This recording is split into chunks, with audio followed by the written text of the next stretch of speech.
So hello everyone. Hope videos మీకు నచ్చుతున్నాయి అనుకుంటున్నాను.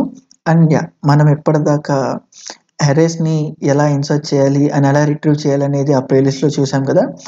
So ఇప్పుడు మనం అరేస్కి ఒక డెడికేటెడ్ ప్లేలిస్ట్ని క్రియేట్ చేయబోతున్నాం. అండ్ ఆఫ్ కోర్స్ యాజ్ యూజువల్గా మినిమము ఒక 30 to 50 క్వశ్చన్స్ చేద్దాం ఈసారి. ఎందుకంటే అరేస్ అనేది మన ఫస్ట్ డేటా స్ట్రక్చర్ కాబట్టి అది నీకు ఎంత క్లియర్గా అర్థమైతే రిమైనింగ్ డేటా స్ట్రక్చర్ కూడా అర్థం చేసుకోవడానికి అంత ఈజీగా ఉంటుంది.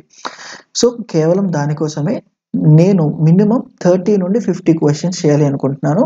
అండ్ ఎక్స్ట్రీమ్ స్క్రాచ్ నుండి లైక్ ఈజీ క్వశ్చన్స్ నుండి లీడ్ కోడ్ క్వశ్చన్స్ దాకా వెళ్ళి ప్రతిదీ ఆల్మోస్ట్ ఇక నీకు అరేస్ అంటే భయం పోయేలాగా క్వశ్చన్స్ చేద్దాము. ఓకే. అండ్ ఇంకోటి ఏంటంటే ఈ అరేస్లో కూడా only specific to arrays problems మాత్రమే చేస్తాము. అంతేగాని లైక్ ఆ ప్రాబ్లమ్ని ఇంకా ఆప్టిమైజ్ చేయొచ్చు కదా, వేరే మెథడ్లోకి వెళ్ళడము లేదా సర్చింగ్ కానీ సార్టింగ్ కానీ ఇలాంటి క్వశ్చన్స్ పిక్ చేసుకోవాలా.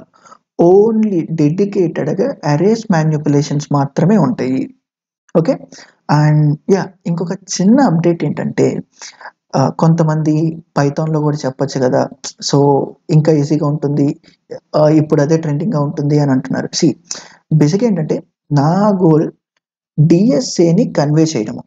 డిఎస్ఏని నీకు లాజికల్గా బై హార్టెడ్ మెథడ్లో కాకుండా కన్వే చేయడము. సో దానికి నేను ఎంచుకున్న programming Java. And of course పైథాన్లో కూడా చేయొచ్చు, బట్ ఒకే పాయింట్ ఆఫ్ టైంలో నేను మల్టిపుల్ లాంగ్వేజెస్ని ఎక్స్ప్లెయిన్ చేసి అది స్పెసిఫిక్ టు లాంగ్వేజ్ డీవియేషన్ వేలో వెళ్ళడం అనేది నాకు ఇష్టం లేదు. కాబట్టి నేను ఒకే టైంలో మల్టిపుల్ లాంగ్వేజెస్ని చేయట్లేదు. అండ్ బట్ ఇప్పుడు నుండి నేనేం చేయాలి అనుకుంటున్నానంటే when it comes to any data structure hands on playlist ఏ వీడియో అయినా కానీ 70% ఆఫ్ ద టైం నేను ఇర్రెస్పెక్టివ్ ఆఫ్ లాంగ్వేజ్ లాజిక్ మీద చెప్తా. అది యాజ్ యూజువల్గా ఎలాగైతే ఈఫెల్స్లో కానీ లూప్స్ ప్లేలిస్ట్లో కానీ చూసామో సిమిలర్గా ఏ డేటా స్ట్రక్చర్ అయినా అంతే. 70% ఆఫ్ ద టైం నేను లాజిక్ మీద ఫోకస్ చేస్తా, అది independent of programming language. And then ఏదైతే లాజిక్ని ఎక్స్ప్లెయిన్ చేశానో అది నేను జావాలో ఇంప్లిమెంట్ చేస్తా. అండ్ అట్ ద లాస్ట్ జావాలో ఎక్స్ప్లెయిన్ చేసిన కోడ్ లైక్ ఏదైతే లాజిక్గా ఎక్స్ప్లెయిన్ చేసిన లాజిక్ ఉందో దానిని సిమిలర్గా జావాలో యూజ్ చేసిన వేరియబుల్తోనే కొంచెం కూడా చేంజ్ లేకుండా పైథాన్లో కూడా ఎలా ఇంప్లిమెంట్ చేయొచ్చు అని స్నిపెట్ చూపిస్తా. సో దట్ ఆల్రెడీ ఎవరికైతే పైథాన్లో minimum fundamentals like basic fundamentals loops కానీ మేబీ లైక్ చిన్నవి అరేస్ అంటే డిక్లరేషన్స్ ఇవి తెలుసున్నాయో వాళ్ళకి నా దగ్గర లాజిక్ నేర్చుకుంటున్నారు కాబట్టి సో ఆ స్నిపెట్స్ చూసినా కానీ నీకు ఒక క్లారిటీ వస్తుంది.